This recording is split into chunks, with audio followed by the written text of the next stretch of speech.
It is vacation time, and we had decided that we'd go down yonder to Florida for it, don't you know. Well, everybody told us that we ought to go on number 1 Street, so we got on to it at Jacksonville. And we had rid along there just a short ways when I saw this sign that said, free picnic tables, 1 mile. So I said, let's stop and get us one. We had an awful time getting it into the car. It is made out of concrete and all, you know. It crowded us so that I'd kind of wished we'd waited till we was on our way back to pick it up. There's another billboard there. There's all kinds of things to see. If you've ever driven on number 1 Street, you've probably seen them. There's a sign there, big billboard there, that said, Sea Zoo. See a man eating fish.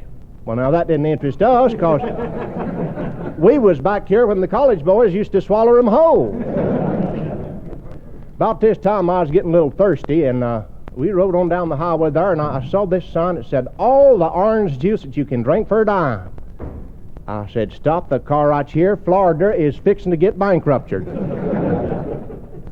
Well, sir, we stopped there, and I went up to the girl, and I said, is that sign right? All the orange juice you can drink for a dime? And she says, it sure is. I says, here's my dime. I'd like a glass of orange juice, please. Well, she poured it out there, and I drunk it down. It's good, too. And I said, I believe I'd like another glass of orange juice. And she said, that'll be another dime. And I said, what do you mean? Your sign there says all the orange juice you can drink for a dime.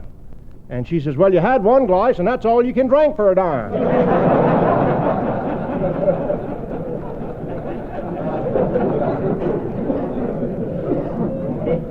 There's just a heap of sights down there that's worth looking at in Florida.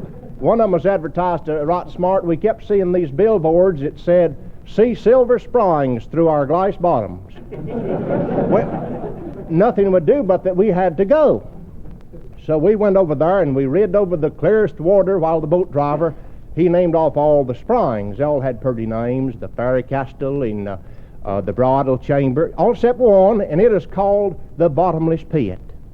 Well, the boat driver, he said, friends, you're looking into the bottomless pit, a spring so deep that no human eye can see to the bottom. It upset me when he said that, because I was looking all the way to the bottom at the time.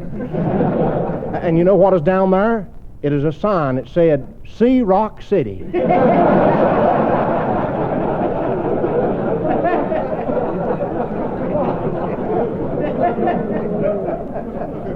Well, after we left there, we got back on it and headed on south.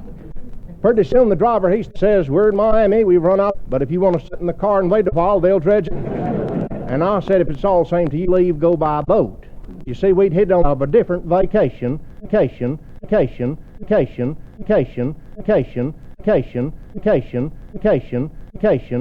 like visiting a foreign land, and we had decided that we'd go over yonder to the British island of Nausea.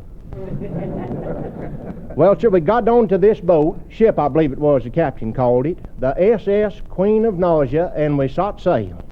That must have been what the SS is for, sought sail. In no time at all, hardly, we were surrounded complete by water and not a sign of land nowhere, except under my fingernails. I had the horrible feeling that we was lost at sea till I saw this big fish cork with a bell on it, a ringing and a bobbing like a whale had tied into the line. Well, I knowed right then that we wasn't lost, because there's a sign on that fish cork. It said, Stucky's 10 miles.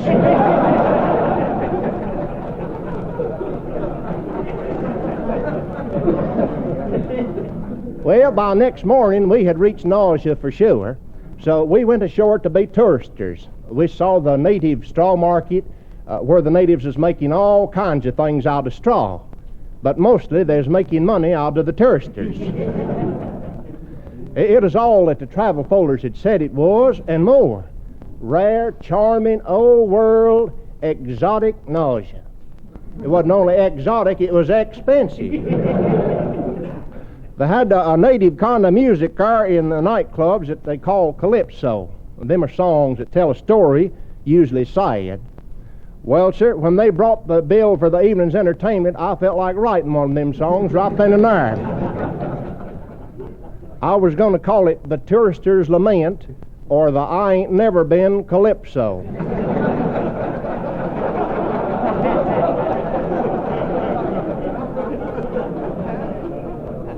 I had heard about the favorable rate of exchange over there for your money, but I found out it's in their favor. We had what they call an all-expense tour, and it sure was. Well, finally, we got back to Miami, to Florida, U.S. of A., and getting set to go ashore, and they told us that we'd have to go through a custom. Well, I went, and this feller, he said to me, "Are you an American citizen?" And I said, "Look here, I ain't even been gone a week hardly yet, and you done forgot that I'm a citizen?" "Well, I am, thankfully." And he says, "What have you got to declare?" And I said, "I declare I'm broke and glad to get back."